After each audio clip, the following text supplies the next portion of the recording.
اس طرح صالح علیہ السلام دن رات انہیں دعوت دیتے رہے، یہاں تک کہ یہ لوگ صالح علیہ السلام سے کہنے لگے، تم نے اور تمہارے ساتھیوں نے ہمارے اندر نحوست پھیلا رکھی ہے اور اسی لیے ہم مشکلات اور مصائب کا شکار ہیں، لہذا تم ہم سے دور ہو جاؤ۔ صالح علیہ السلام نے انہیں جواب دیا، تم پر نحوست اللہ کی طرف سے ہے، تم فتنے میں پڑے ہوئے لوگ ہو۔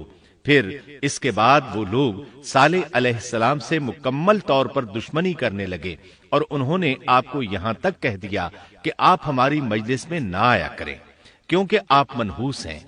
پھر بات یہاں تک پہنچی کہ صالح علیہ السلام نے انہیں اللہ کے عذاب سے ڈرایا، دھمکایا اور کہا، يا قوم أرأيتم إن كنت على بينة من ربي وآتاني منه رحمة فمن ينصرني من الله إن عصيته فما تزيدونني غير تخسير۔ اے میری قوم کے لوگو، ذرا بتلاؤ تو اگر میں اپنے رب کی طرف سے کسی مضبوط دلیل پر ہوا اور اس نے مجھے اپنے پاس سے رحمت عطا کی ہو، پھر میں نے اس کی نافرمانی کی، تو کون ہے جو اس کے مقابلے میں میری مدد کرے؟ تم تو میرا نقصان ہی بڑھا رہے ہو۔ یعنی فرض کرو اگر میں حق پر ہوا اور یقیناً میں حق پر ہوں اور اللہ تعالیٰ نے مجھے اپنی نبوت سے بھی نوازا ہے، پھر بھی میں تمہاری باتوں میں آ کر اس کی نافرمانی کروں تو بلا شبہ اس وقت میں گھاٹے میں ہوں گا اور تم بھی خسارہ پانے والے ہوگے۔ اس پر وہ ظالم لوگ مقابلے پر اتر آئے، کہنے لگے اگر تو سچا ہے تو کوئی معجزہ لے آ، لیکن وہ معجزہ ہماری مرضی کے مطابق ہو، اس صورت میں ہم ضرور ایمان لے آئیں گے۔ آپ ایسا کریں کہ بستی کے کنارے پتھریلی چٹان میں سے دودھ دینے والی 10 ماہ کی حاملہ اونٹنی نکالیں، اس کا رنگ سرخ ہو۔ صالح علیہ السلام سے یہ مطالبہ کر کے وہ سردار لوگ ایک طرف بیٹھ گئے اور مذاق اڑانے لگے۔ ایک کہنے لگا اونٹنی 10 ماہ کی ہو، حاملہ ہو، دوسرا کہنے لگا لازمی طور پر اس کا رنگ سرخ ہو، پھر ایک تیسرا سردار بولا اس کی کھال پر بہت زیادہ اون ہو، چوتھا بولا موٹی تازی ہو، ہم نے پہلے اس قسم کی اونٹنی دیکھی نہ ہو، پانچواں بولا وہ اتنی بڑی ہو کہ اکیلی ایک دن تمام کنویں کا پانی پی جائے اور دوسرے روز ہم پئیں۔ یہ لوگ اسی طرح مذاق اڑا رہے تھے کہ صالح علیہ السلام نے ان سے کہا، اگر تمہاری مطلوبہ اونٹنی تمہیں مل جائے تو کیا تم ایمان لے آؤ گے؟ سب نے مل کر کہا، ہاں ضرور لے آئیں گے۔ صالح علیہ السلام نے فرمایا، تب تم ایک دن سب لوگوں کو جمع کر لو۔ مقررہ دن وہ لوگ جمع ہو گئے۔ ان کی موجودگی میں صالح علیہ السلام نے اللہ سے دعا کی، زمین پر زلزلہ طاری ہوا، ان کی آنکھوں کے سامنے چٹان پھٹی اور اس سے بالکل ویسی ہی اونٹنی نکلی جیسا کہ ان کا مطالبہ تھا۔ انہوں نے اپنی زندگی میں ایسی اونٹنی کبھی نہیں دیکھی تھی۔ اس میں وہ تمام صفات موجود تھیں جن کا ذکر ان لوگوں نے کیا تھا۔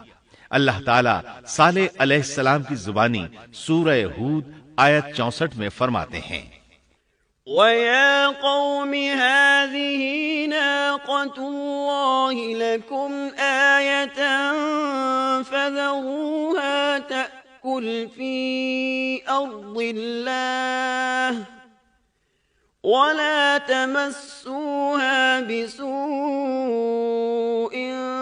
فَيَأْخُذَكُمْ عَذَابٌ قَرِيبٌ۔ اے میری قوم، یہ اللہ کی بھیجی ہوئی اونٹنی ہے، یہ تمہارے لیے ایک معجزہ ہے۔ اب تم اسے اللہ کی زمین میں کھاتی ہوئی چھوڑ دو اور اسے کسی طرح کی تکلیف نہ پہنچاؤ، ورنہ فوری عذاب تمہیں آ پکڑے گا۔ اس اونٹنی کو چونکہ کسی اونٹنی نے جنم نہیں دیا تھا، اس لیے اس کو ناقۃ اللہ یعنی اللہ کی اونٹنی کہا گیا۔ پھر صالح علیہ السلام نے فرمایا، لوگو سن لو، ایک دن یہ اونٹنی پانی پیے گی، ایک دن تم پیو گے، تم میں سے کوئی اسے تکلیف نہ پہنچائے، ورنہ اللہ کا بدترین عذاب تم پر نازل ہوگا۔ سورۃ القمر میں اللہ فرماتے ہیں، بے شک ہم اونٹنی کو ان کے لیے آزمائش بنا کر بھیج رہے ہیں، تم صبر کے ساتھ ان کے انجام کا انتظار کرو۔ اس نشانی کے ظہور کے بعد اللہ تعالیٰ نے صالح علیہ السلام کو مخاطب کر کے فرمایا، تم اب دیکھتے رہو کہ ان کا انجام کیا ہوتا ہے، ان کی سختیوں پر صبر کرو۔ ان سے کہہ دو کہ پانی پر ایک دن ان کا اختیار ہوگا اور ایک دن اس اونٹنی کا، خبردار کوئی زیادتی نہ کرے اور اس اونٹنی کو پانی پینے سے نہ روکے۔ سورۃ الشمس میں اللہ تعالیٰ فرماتے ہیں کہ ان سے اللہ کے رسول نے فرما دیا تھا کہ اللہ کی اونٹنی کی اور اس کے پانی پینے کی باری کی حفاظت کرو، یعنی اسے نہ تو پانی پینے سے روکو اور نہ ہی اسے کوئی تکلیف پہنچاؤ۔ اس معجزے کو دیکھ کر لوگ دو گروہوں میں بٹ گئے۔ بہت کم لوگوں نے صالح علیہ السلام کی پیروی کی، ان پر ایمان لائے، جبکہ اکثر لوگ پھر بھی اپنے کفر پر ڈٹے رہے۔ اللہ تعالیٰ فرماتے ہیں، ان لوگوں نے خود معجزے کا مطالبہ کیا تھا، لیکن اس کو اپنی آنکھوں سے دیکھنے کے باوجود ظلم پر اڑے رہے اور کفر پر اصرار کرتے رہے۔ سورۃ الحجر آیت 81 میں اللہ فرماتے ہیں، وَآتَيْنَاهُمْ آيَاتِنَا فَكَانُوا عَنْهَا مُعْرِضِينَ، اور انہیں ہم نے اپنی نشانیاں بھی عطا فرمائی تھیں، لیکن پھر بھی وہ ان سے گردن موڑنے والے ہی رہے۔ اسی طرح سورہ بنی اسرائیل میں اللہ تعالیٰ فرماتے ہیں، ہم نے قوم سمود کو نشان کے طور پر اونٹنی عطا فرمائی تھی، لیکن انہوں نے اس پر ظلم کیا۔ بلا شبہ وہ ایک واضح نشانی تھی، کوئی شخص یہ نہیں کہہ سکتا تھا کہ جادوگروں نے اسے پیدا کیا ہے۔ وہ اونٹنی ان میں موجود رہی، ان کے علاقے میں جہاں چاہتی چرتی، جب کنویں پر پانی پینے جاتی تو سارا پانی پی جاتی، وہ لوگ اس کا دودھ پیتے، دودھ سب کے لیے کافی ہو جاتا۔ ان کی آنکھوں کے سامنے اس نے ایک بچے کو جنم دیا، وہ شکل صورت میں بالکل اپنی ماں جیسا تھا، لوگ اسے دیکھ کر تعجب کرتے۔ بچہ اونٹنی کے ساتھ رہتا، یہ ایک واضح نشانی تھی، اس پر جادو کا گمان کیا ہی نہیں جا سکتا تھا۔ وہ اونٹنی ایک عرصے تک ان لوگوں میں رہی۔ اللہ فرماتے ہیں، ہم نے قوم سمود کو بطور نشان کے ایک اونٹنی دی تھی، لیکن انہوں نے اس پر ظلم کیا، حالانکہ یہ نشانیاں ہم لوگوں کو ڈرانے کے لیے ہی بھیجتے ہیں۔ وہ لوگ اس اونٹنی کو دیکھ کر متعجب ضرور ہوئے، لیکن ایمان پھر بھی بہت کم لوگ لائے، حالانکہ اس نشانی کے بعد انہیں چاہیے تھا ایمان لے آئیں۔ پھر ایک دن قوم کے سرداروں نے مشورہ کیا کہ اگر ہم نے صالح کو اسی طرح چھوڑ دیا تو کہیں لوگ ہمیں نہ چھوڑ دیں اور صالح کے پیروکار بن جائیں۔ اس اونٹنی نے تو ہمیں مصیبت میں ڈال دیا ہے، ہم پورا ایک دن پانی کو چھو بھی نہیں سکتے، کیونکہ یہ سارا دن پانی پیتی رہتی ہے۔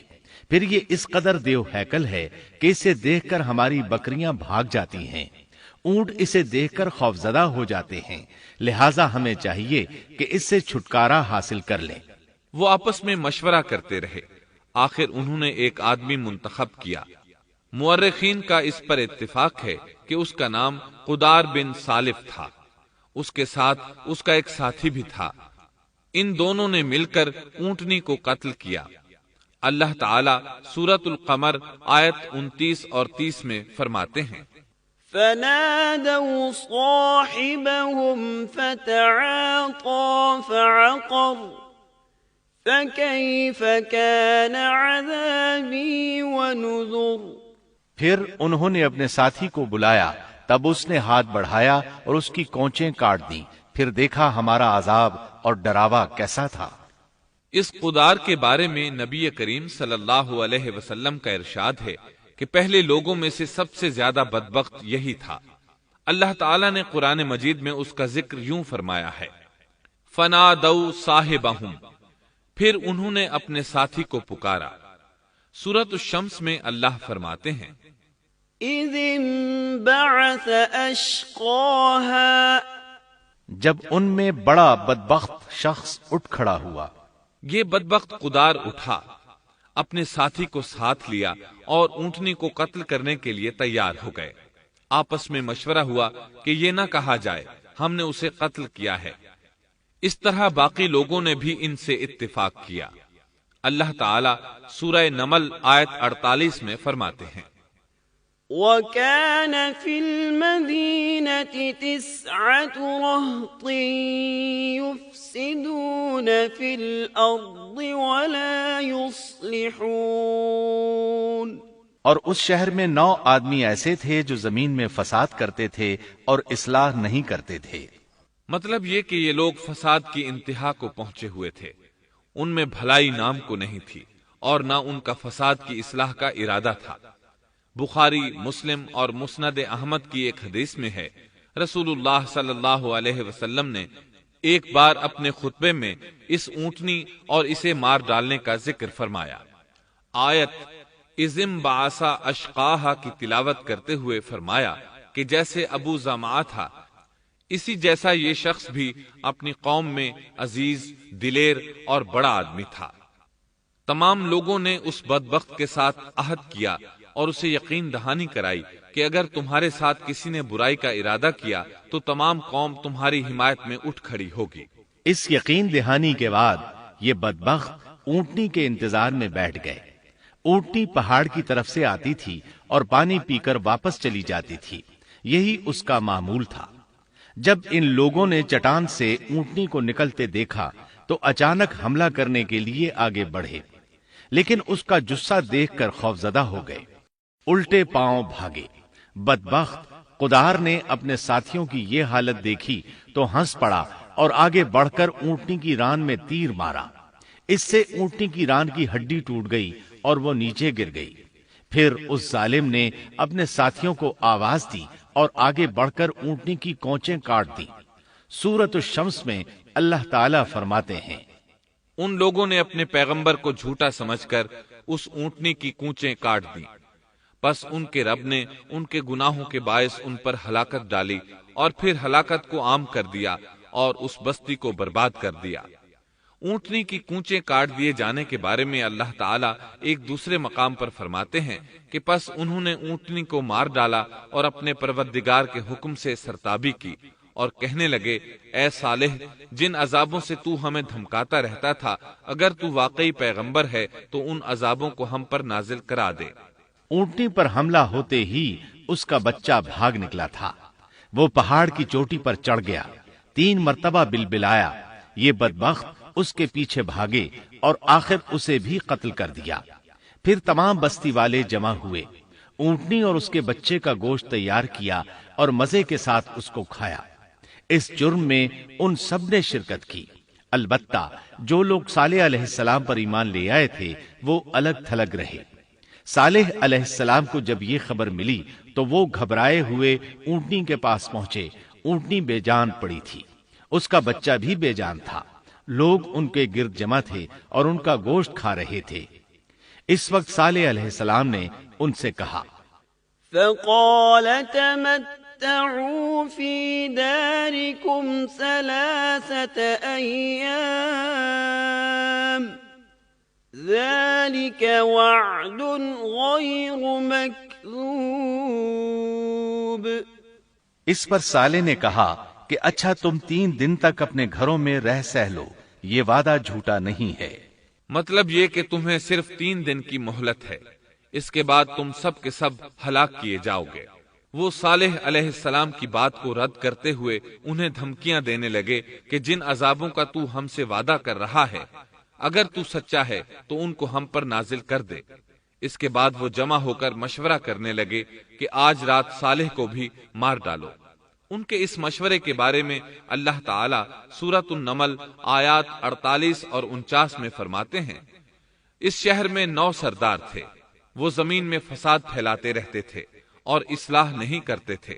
انہوں نے آپس میں بڑی بڑی قسمیں کھا کھا کر عہد کیا کہ رات ہی کو صالح اور اس کے گھر والوں پر چھاپا ماریں گے اور اس کے وارثوں سے صاف کہہ دیں گے کہ ہم اس کے اہل کی ہلاکت کے وقت موجود نہیں تھے اور ہم بالکل سچے ہیں۔ اب یہ لوگ صالح علیہ السلام کے گھر کی طرف چلے۔ اللہ تعالیٰ سورۃ النمل آیات 50 اور 51 میں فرماتے ہیں، وَمَكَرُوا مَكْرًا وَمَكَرْنَا مَكْرًا وَهُمْ لَا يَشْعُرُونَ فَانظُرْ كَيْفَ كَانَ عَاقِبَةُ مَكْرِهِمْ أنا دمرناهم وقومهم أجمعين. اور انہوں نے ایک داؤ کھیلا، سو ہم نے بھی ایک ایسا داؤ کھیلا کہ انہیں خبر بھی نہ ہوئی. پھر دیکھو کہ ان کے داؤ کا کیا انجام ہوا. ہم نے انہیں اور ان کی ساری قوم کو ہلاک کر دیا. صالح علیہ السلام کا گھر پہاڑ کی بلندی پر تھا. یہ فسادی لوگ ابھی اوپر چڑھ رہے تھے کہ زمین حرکت کرنے لگی. ایک چٹان اوپر سے لڑھکتی ہوئی آئی اور ان تمام کو پیس کر رکھ دیا. ان 9 فسادی لوگوں کی ہلاکت کے ساتھ ہی اللہ کے عذاب کی ابتدا ہو چکی تھی. چنانچہ صالح علیہ السلام نے اپنے ساتھیوں کے ساتھ اس بستی کو چھوڑ دیا، یعنی وہ ہجر کے علاقے سے نکل گئے. صبح ہوئی تو لوگوں نے ایک عجیب منظر دیکھا. قوم سمود کے تمام لوگوں کے چہرے زرد پڑ چکے تھے. وہ سب رونے لگے کیونکہ عذاب کے آثار شروع ہو چکے تھے. دوسرے دن تمام لوگوں کے چہرے آگ کی طرح سرخ ہو گئے اور تیسرے دن تمام کے چہرے سیاہ ہو چکے تھے. اپنی یہ حالت دیکھ کر سب لوگ رونے اور چیخ پکار کرنے لگے، اپنی قبریں کھودنے لگے. اب انہیں یقین ہو چکا تھا کہ عذاب کا وعدہ برحق تھا. اللہ تعالی نے انہیں پہلی قوموں کی طرح ایک قسم کا عذاب نہیں دیا تھا. جیسے قوم نوح کو صرف طوفان کے ذریعے ہلاک کیا گیا، قوم عاد کو صرف طوفانی ہوا کے ذریعے ہلاک کیا گیا، لیکن قوم سمود کو اللہ تعالی نے طرح طرح کے عذابوں سے دوچار کیا، اس لیے کہ انہوں نے اپنی مطلوبہ شرط پوری ہونے کے باوجود ایمان قبول نہیں کیا تھا. عذاب کی ابتدا زلزلے سے ہوئی، زمین حرکت کرنے لگی. اس کی وجہ سے وہ لوگ اپنے گھروں میں اوندھے کے اوندھے پڑے رہ گئے، ان میں اٹھنے کی طاقت تک نہ رہی. پھر آسمان میں سخت کڑاکا ہوا، اس کی ہولناک دہشت انگیز چنگھاڑ نے ان کے بھیجے پھاڑ کر رکھ دیے. ایک ہی لمحے میں ایک ساتھ وہ سب ڈھیر ہو گئے. ان کی ہلاکت اور تباہی کو بیان کرتے ہوئے اللہ تعالی سورۃ الزاریات آیات 43 تا 45 میں فرماتے ہیں، وَفِي ثَمُودَ إِذْ قِيلَ لَهُمْ تَمَتَّعُوا حَتَّى حِينٍ فَعَتَوْا عَنْ أَمْرِ رَبِّهِمْ فَأَخَذَتْهُمُ الصَّاعِقَةُ وَهُمْ يَنظُرُونَ فَمَا اسْتَطَاعُوا مِنْ قِيَامٍ وَمَا كَانُوا مُنْتَصِرِينَ. اور سمود کے قصے میں بھی عبرت ہے جب ان سے کہا گیا کہ تم کچھ دن تک فائدہ اٹھا لو، لیکن انہوں نے اپنے رب کے حکم سے سرتابی کی. اس پر انہیں ان کے دیکھتے دیکھتے تیز و تند کڑاکے نے ہلاک کر دیا، پس نہ تو وہ کھڑے ہو سکے اور نہ بدلہ لے سکے. اسی طرح سورہ ہود میں اللہ تعالیٰ نے ان کی تباہی کا نقشہ اس طرح کھینچا ہے کہ ایک زور کی کڑک نے ان ظالموں کو آ لیا، پھر تو وہ اپنے گھروں میں زانوں کے بل مردہ پڑے رہ گئے، ایسے گویا کہ وہ کبھی آباد ہی نہ تھے. سورۃ القمر میں اللہ نے ان کی رسوائی ان الفاظ میں بیان کی ہے، ہم نے ان پر ایک چیخ بھیجی، پھر وہ ایسے ہو گئے جیسے کانٹوں کی باڑ کا چورا. دوسری طرف صالح علیہ السلام اور ان کے ساتھیوں کو اللہ تعالیٰ نے اپنی رحمت سے نجات دی. اللہ تعالیٰ سورہ ہود آیت 66 میں فرماتے ہیں، فَلَمَّا جَاءَ أَمْرُنَا نَجَّيْنَا صَالِحًا وَالَّذِينَ آمَنُوا مَعَهُ بِرَحْمَةٍ مِنَّا وَمِنْ خِزْيِ يَوْمِئِذٍ إِنَّ رَبَّكَ هُوَ الْقَوِيُّ الْعَزِيزُ. پھر جب ہمارا فرمان آ پہنچا، ہم نے صالح اور ان پر ایمان لانے والوں کو اپنے فضل سے اس سے بچا لیا اور اس دن کی رسوائی سے بھی. یقیناً تیرا پروردگار نہایت توانا اور غالب ہے. اس قوم کے آثار آج تک باقی ہیں. مدینہ منورہ کے شمال مغرب میں ان کے گھر موجود ہیں. اب یہ علاقہ مدائن صالح کے نام سے مشہور ہے. سورۃ النمل میں اللہ تعالیٰ فرماتے ہیں، پس یہ ان کے گھر ہیں جو ان کے ظلم کے سبب ویران پڑے ہیں، بے شک اس میں دانش مندوں کے لیے نشانیاں ہیں. اللہ تعالیٰ نے ان کے نشانات کو آج تک باقی رکھا ہے تاکہ بعد میں آنے والوں کو یقین ہو جائے اور کسی قسم کا شک نہ رہے۔ عذاب کے آثار نمودار ہونے پر صالح علیہ السلام نے ان سے فرمایا تھا، اے میری قوم، میں نے تمہیں اپنے پروردگار کا حکم پہنچا دیا تھا اور میں نے تمہاری خیر خواہی کی، لیکن تم لوگ خیر خواہوں کو پسند نہیں کرتے۔ اس کے بعد صالح علیہ السلام اپنے ساتھیوں کے ساتھ وہاں سے ہجرت کر کے فلسطین آ گئے، وہیں رملہ نامی بستی میں رہنے لگے اور یہیں آپ کی وفات ہوئی۔ نبی کریم صلی اللہ علیہ وسلم صحابہ کرام رضی اللہ عنہم کے ساتھ تبوک تشریف لے گئے تو آپ نے مدائن صالح کے قریب قیام فرمایا تھا۔ صحابہ نے ان کنووں سے پانی لے لیا جو قوم سمود کے استعمال میں رہے تھے، کچھ برتن بھی وہاں سے لے لیے۔ آپ کو پتہ چلا تو آپ نے حکم فرمایا، ان برتنوں کو توڑ دو اور اس پانی کو بہا دو اور اس پانی سے جو کھانا تیار کیا ہے اس کو الٹ دو۔ آپ نے انہیں ان گھروں میں داخل ہونے سے بھی روک دیا جن میں اللہ کا عذاب نازل ہوا تھا۔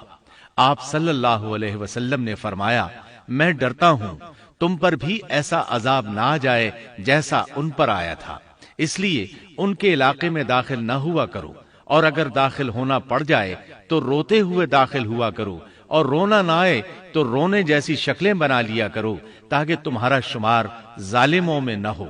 اللہ تعالیٰ فرماتے ہیں، ألا إن ثمود كفروا ربهم ألا بعدا لثمود۔ آگاہ رہو، قوم سمود نے اپنے رب سے کفر کیا، سن لو ان سمودیوں پر پھٹکار ہے۔ قرآن میں ان کا قصہ 26 سے زائد مرتبہ بیان کیا گیا ہے۔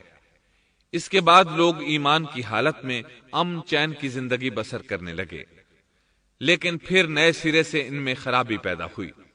شیطان نے پھر اپنا کام دکھایا، ان کے دلوں میں وسوسہ ڈالا اور فلسطین، عراق، مصر اور جزیرے کے نواحی علاقوں میں شرک پھیل گیا۔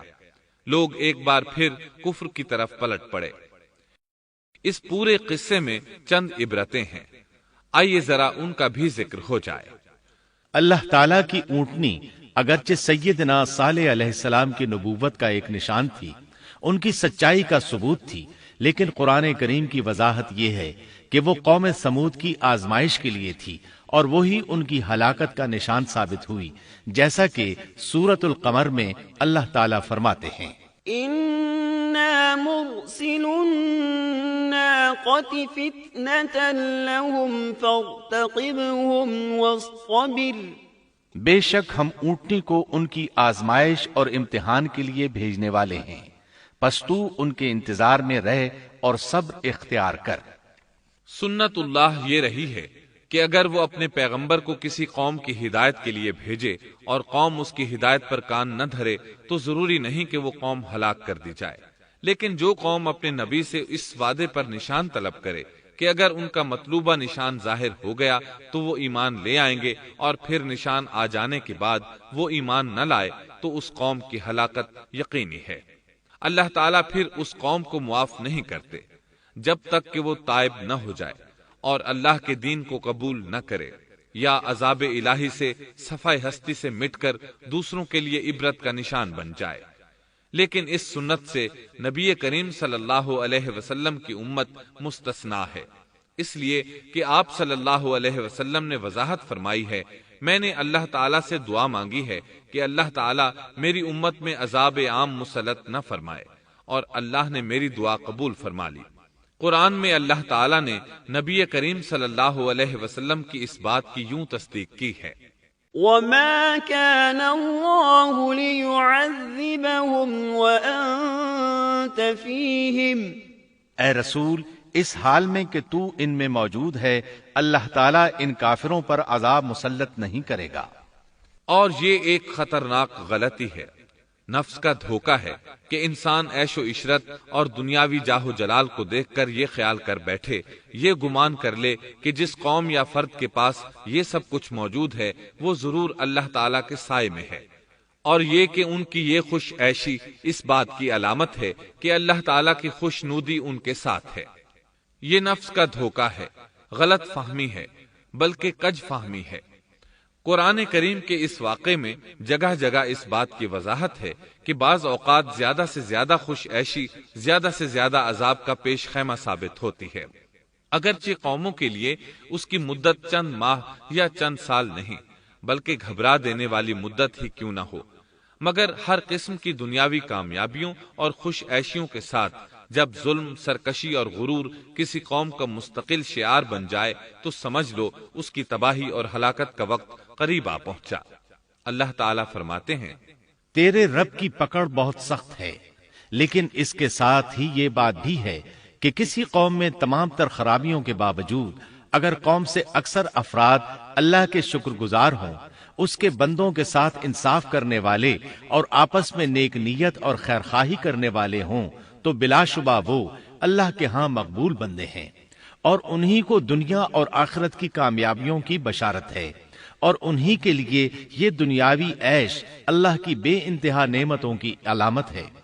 انہی الفاظ پر سیدنا صالح علیہ السلام کا قصہ اختتام کو پہنچا۔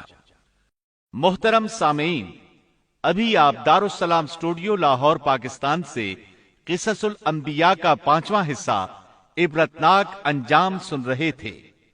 قصص الانبیاء کے 6 حصے بت شکن میں آپ یہ سنیں گے: سیدنا ابراہیم علیہ السلام کا نام و نسب اور قرآن مجید میں ذکر خیر، قوم کو اور اپنے والد کو دعوت توحید، قوم کا جشن کے لیے نکلنا اور سیدنا ابراہیم علیہ السلام کی بت شکنی، بت پرستوں کا غصہ اور ابراہیم علیہ السلام کو آگ میں ڈالنے کا فیصلہ، سیدنا ابراہیم علیہ السلام کا اللہ پر توکل اور آگ کا گلزار بن جانا۔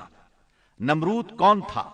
سیدنا ابراہیم علیہ السلام کا نمرود سے مناظرہ، شام کی طرف ہجرت، اہل شام کی ہٹ دھرمی اور سیدنا ابراہیم علیہ السلام کی مصر کی طرف ہجرت، سیدہ سارہ علیہ السلام مصر کے ظالم بادشاہ کی تحویل میں، سیدنا ابراہیم علیہ السلام کی ارض مقدس فلسطین کی طرف ہجرت اور سیدنا لوط علیہ السلام کی بستی صدوم کی طرف روانگی، سیدنا ابراہیم علیہ السلام کی سیدہ ہاجرہ سے شادی، سیدنا اسماعیل علیہ السلام کی ولادت اور ماں بیٹے کی ویران مقام پر آبادی، سیدہ ہاجرہ اور سیدنا ابراہیم علیہ السلام کا مکالمہ اور سیدہ ہاجرہ کا اللہ پر توکل کامل کا اظہار،